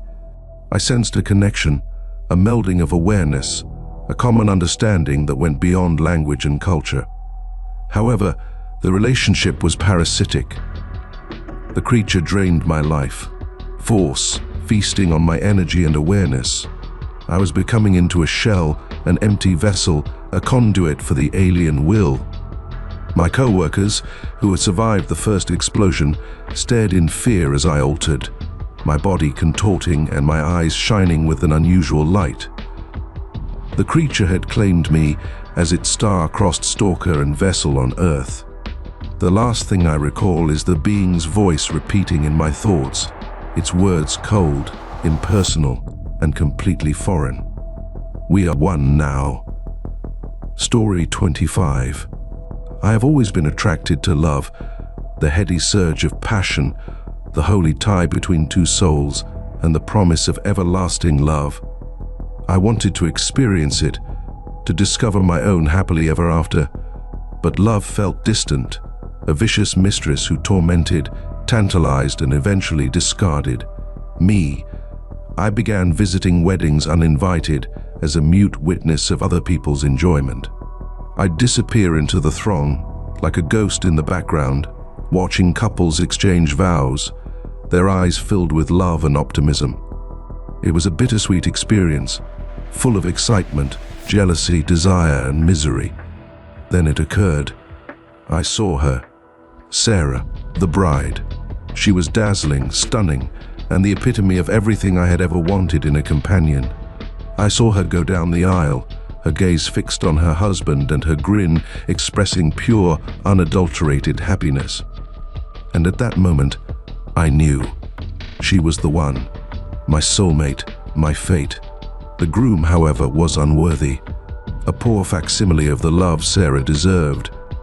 He was rough, inconsiderate, and unaware of the treasure he held in his arms. I had to intercede.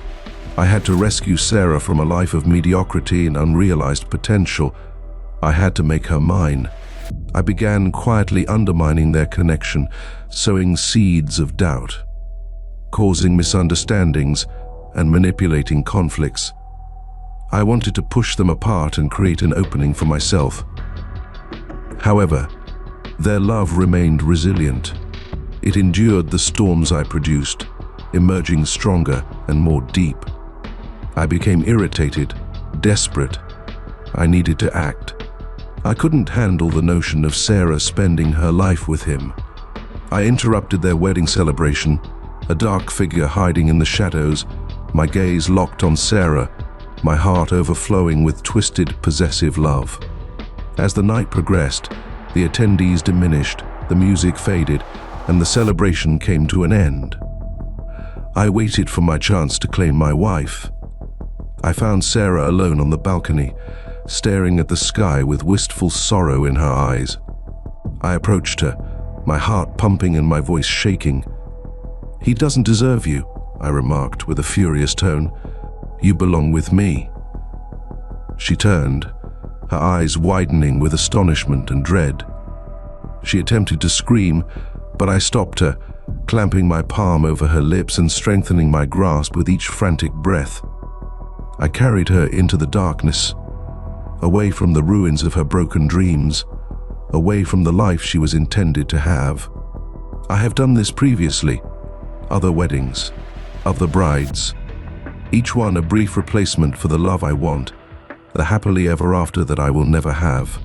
I'm writing this while sitting near Sarah, her dead body slumped against the wall, her eyes looking blankly into nowhere. She's beautiful, even at death, but she's not mine, not really, and I know with absolute confidence that I will have to find another spouse, another wedding to crash. Another person enjoys stealing. Story 26.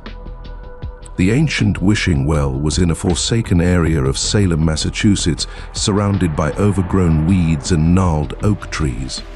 Locals whispered tales of its dark enchantment and the furious ghost that lived inside its depths, granting desires for a twisted, sometimes lethal price. They dubbed her the Wishing Well Widow and shunned the well like the plague. I, a new immigrant to Salem who is captivated by the town's witchcraft and folklore background, was lured to the well. I was a writer looking for ideas for my next work, and the Wishing Well Widow sounded like an ideal muse.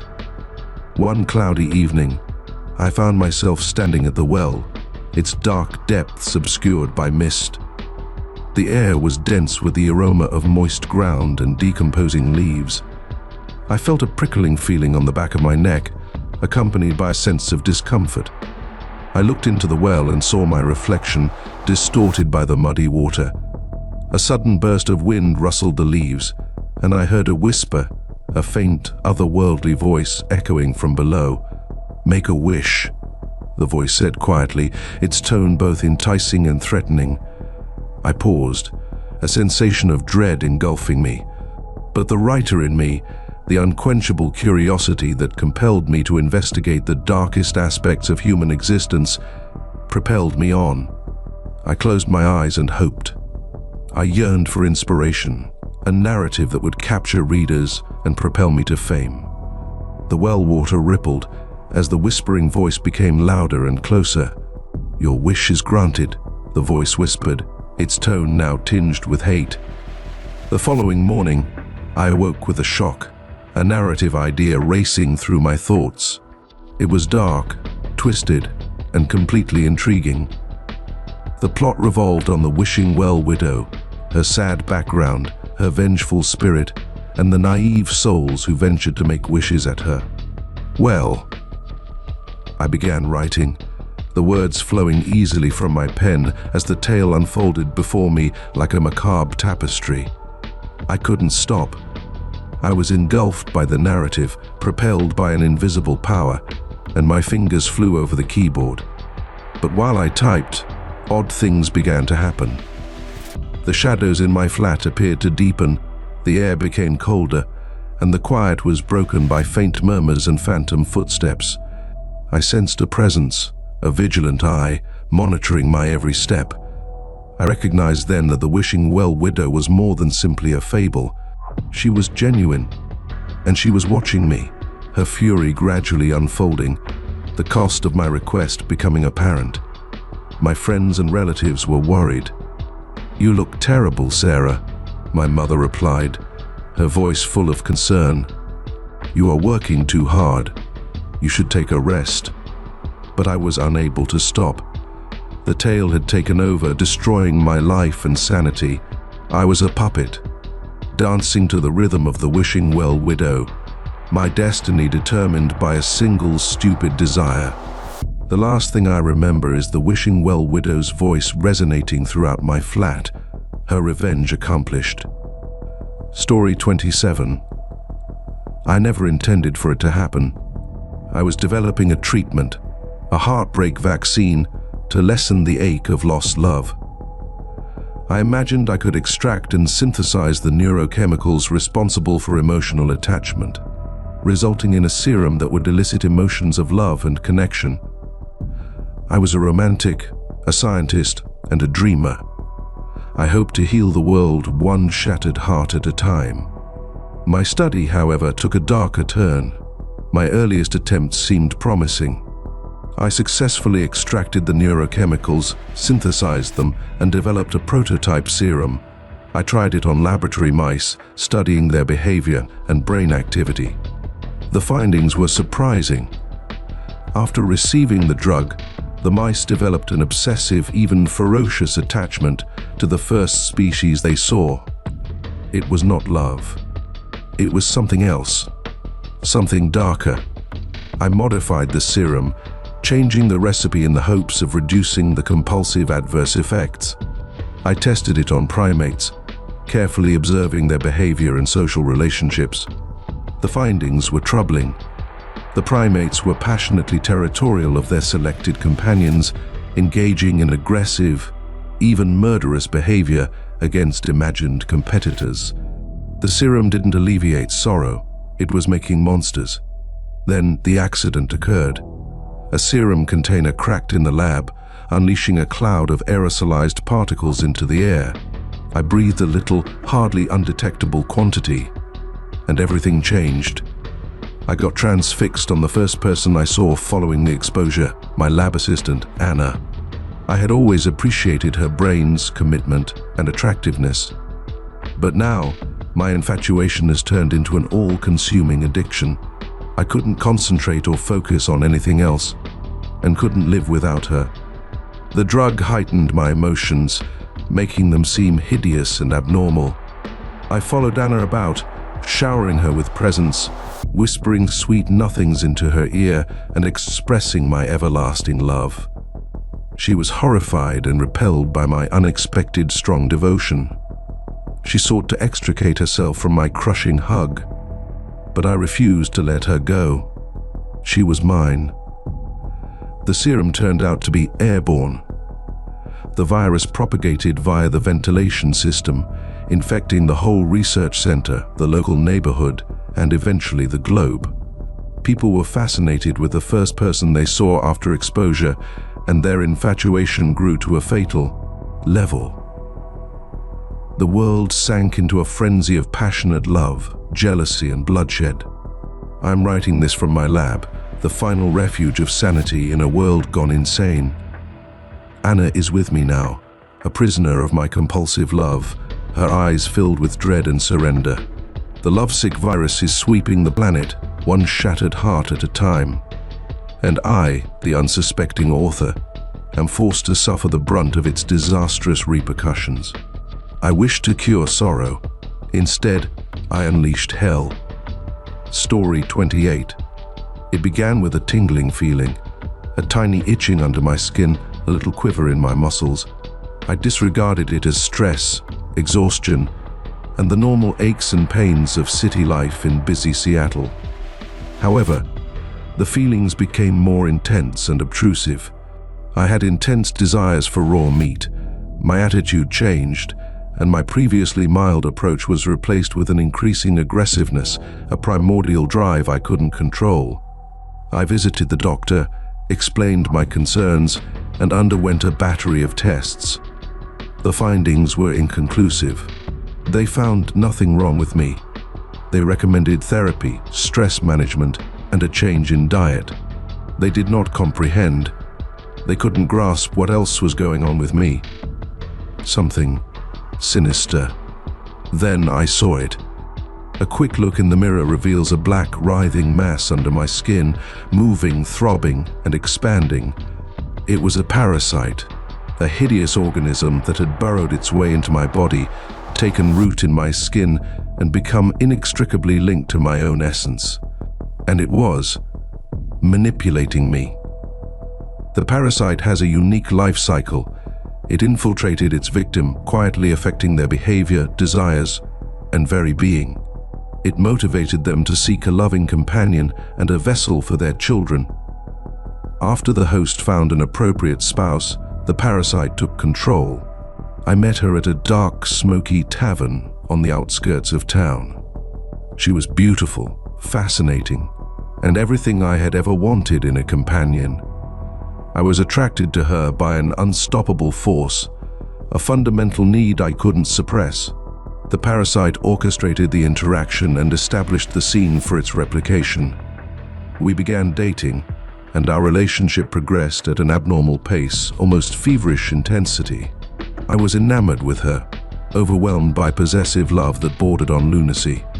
The parasite tightened its grasp, and its impact grew stronger with each passing day. Then the nightmares started. I had terrifying visions of writhing tentacles, pulsing flesh, and devouring hunger. I'd wake up screaming, my body drenched in perspiration, my mind racing with pictures I couldn't process. The parasite spoke with me and revealed its actual nature and malevolent aim. One night, while lying in bed with her head on my chest, I felt it move. The parasite writhed under my skin, forcing its way to the surface, its horrific shape becoming evident behind the thin layer of flesh. She saw it too, her eyes widening in fear and her breath seizing in her throat. She attempted to scream, but it was too late. The parasite emerged from my breast, a swarm of pulsing tentacles and razor-sharp teeth that clung to her, plunging its deadly fangs into her skin. She screamed, a terrifying cry that rang throughout the night. Her shouts were immediately muffled, replaced by the terrible noises of consuming. The parasite consumed her, devouring her essence, vital force, and whole existence. Then it went back into my body, leaving just an empty shell, a dead husk. I felt nothing when I saw what was left of her. The parasite had seized over, suppressing my feelings and humanity. I was a vessel, host, and breeding ground, and I knew with unsettling surety that I would do it again. The parasite required reproduction in order to expand its insidious impact. As an unwitting collaborator, I was trapped in a vicious circle of seeking for new partners and victims. I'm the parasitic partner. Love for me is death. Story 29. I spotted it in a dusty antique store in Prague, an exquisitely crafted violin with deep, rich mahogany wood and strings that shimmered with an unearthly brilliance. The merchant, an elderly lady with mysterious eyes, informed me of its history and unique features. She said it was constructed from the bones and sinews of a famous musician, with his heartstrings physically intertwined into its structure. She said it had the ability to affect the emotions of people who heard it, pulling at their heartstrings with its melancholy melodies. I, a struggling musician looking for my own distinctive voice, was interested. I bought the violin despite the shopkeeper's warnings, dismissing them as folklore and superstition. Back in my modest Vienna flat, I started playing. The violin's tone was unlike anything I had ever heard. It was deep, resonant, and haunting, its melodies casting a spell over me, tugging at my heartstrings and eliciting feelings I had no idea I had. I played for hours, immersed in the music and oblivious to the outer world. As I performed, I felt a weird sensation, tingling in my fingers and warmth spreading into my chest. The violin seemed to be alive, its sound permeating my being. I began playing in tiny cafes and bars. The violin's sound captivated people and drew them into an emotional hug. People sobbed freely, their faces distorted with delight, grief, wrath, and terror. The violin may elicit the whole range of human feeling, its sound a portal to the darkest depths of the human spirit. But the violin's power came at a cost. As I played, I felt myself losing control, my emotions giving way to the music and my will bending to the will of the instrument. I became a puppet, my fingers dancing over the strings, playing songs I hadn't planned, tunes that appeared to emerge from the violin itself. The audience's demands increased, as did their emotions and wants. They cried out for more, their faces distorted in looks of pleasure and sorrow. I was feeding their emotional hunger, nourishing their needs with heartstring-based music. One night, after a particularly powerful performance, a guy in the crowd surged at me, his face distorted in wrath and his eyes glowing with an unusual brightness. He grasped the violin, his fingers pressing into the smooth wood, and his voice was a harsh snarl. "Give it to me," he said, his gaze fixated on the instrument. "This is mine." Needed. I attempted to take the violin away, but his hold was too firm. The strings shattered, the music suddenly ceased, and the magic was broken. The guy slumped, his body convulsed, and his eyes rolled back in his head. The crowd burst in disorder, their heightened emotions transforming into panic, dread, and violence. I left the scene, clutching the shattered violin in my hand, the sickening understanding that I had released an uncontrollable power, one that threatened to engulf me and everyone around me. Story 30. It began quietly. Waiting on the 3:17 p.m. train in New York City's Grand Central Terminal, I had a flashback. The throng, announcements, and smell of old coffee and burned pretzels seemed familiar to me. The clock struck 3:18 p.m. and the world reset. The busy throng paused, then rewound, their actions jerky and unnatural, like a video played backwards. The announcements repeated, the smell of old coffee and burned pretzels returned, and the clock read 3:17 p.m. I was imprisoned, trapped in a time loop, repeating the same hour over and again. The only other individual who seemed to be aware of the loop was Amelia, a lady with long, flowing black hair and deep, dark eyes like the night sky. She was usually on the same platform, waiting for the same train, with a faint, melancholy smile on her lips. At first, the loop seemed daunting. I did everything to break it, including fleeing, yelling, and leaping in front of an oncoming train, but nothing worked. Every time the clock struck 3:18 p.m., the globe reset. Then I spotted Amelia. She seemed to be satisfied with the current situation. I began chatting to her, trying to figure out what was going on and why we were stuck. She said that the loop was the result of a request, a wish made on a cursed pocket watch, 1 hour with the person she loved. But the wish had gone awry, bending time and keeping her and me in an unending loop. I recognized then that Amelia was in love with me. She had set up the loop not to punish me, but to spend an eternity with me, even if it was just for 1 repeating hour. I felt uneasy. I didn't know Amelia, and I definitely didn't return her affections. I attempted to persuade her to break the loop and reverse the desire, but she refused. She was satisfied in her lonely love and unending hour. I began leveraging the loop to my advantage. I learned the other passengers' habits, chats, and secrets. I pulled pranks, stole wallets, and even voiced my greatest worries and wishes, knowing that all would be wiped when the clock struck 3:18 p.m. But the cycle started to wear on me.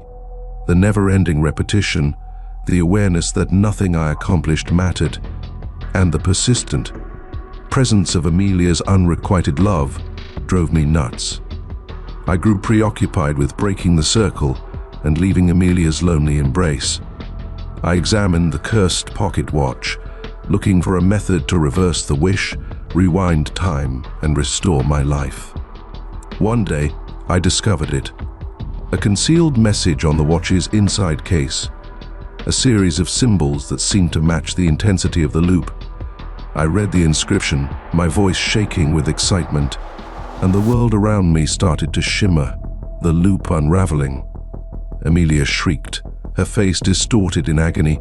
"No, please don't abandon me. Love you." Unfortunately, it was too late. The clock struck 3:18 p.m., and for the first time, the world did not restart. I was free, but Amelia's memories, her lonely love, her desperate appeal, lingered as a haunting echo in the restored flow of time. Story 31. My grandma handed me an antique mirror when she died. It was a stunning item, the frame delicately carved with swirling patterns and the glass projecting a distorted, almost dreamy picture. She'd always cautioned me about it, murmuring of its peculiar powers and potential to provide glimpses of different realms, unlived lives, and realized aspirations. She described it as a window into the soul, a mirror of lunacy. I, a poor artist living in a tiny apartment in San Francisco, California, discounted her warnings as ramblings of an elderly lady. I placed the mirror in my studio, enjoying its beauty and old charm. After a few weeks, I noticed some differences. The reflections in the mirror were not quite correct. My mirror smiled when I wasn't smiling and frowned when I wasn't frowning. It would show me in clothing I didn't possess and standing in locations I'd never been. One day, I glanced in the mirror and pictured myself standing in a big art museum, surrounded by admirers, with my paintings gracing the walls and my name spoken in reverent tones. It was my fantasy come true, my innermost longing accomplished. I touched the mirror, my fingertips burrowing into the cold glass, and the picture rippled, the gallery shimmering before solidifying. I passed through the mirror, leaving my dull flat and joining the world mirrored in the glass. The gallery, the people, and my accomplishment were all genuine. I was living a dream, an other universe. However, something seemed odd. The colors were too bright, the sounds too crisp, and the feelings were too strong. The environment seemed magnified and twisted. I spent days at the gallery, relishing in the admiration of my followers and celebrating my newfound fame. However, the sense of dread lingered, a nagging suspicion that something was wrong. I gazed into a tiny, beautiful mirror hanging in the gallery's corner and saw my reflection. But it wasn't me. It was a deformed image of myself, with wide, blank eyes and a frozen, artificial grin. It was a mirror of my lunacy. I attempted to walk back through the mirror, returning to my own world, but the glass was solid and unbreakable. I was imprisoned in my own fantasy, my own craziness. I began to catch glimpses of other worlds in the mirrors, other versions of myself living other lives and having different goals. A successful entrepreneur, a well-known actress, a devoted wife and mother. Each reality was more enticing than the previous, and each aspiration more appealing.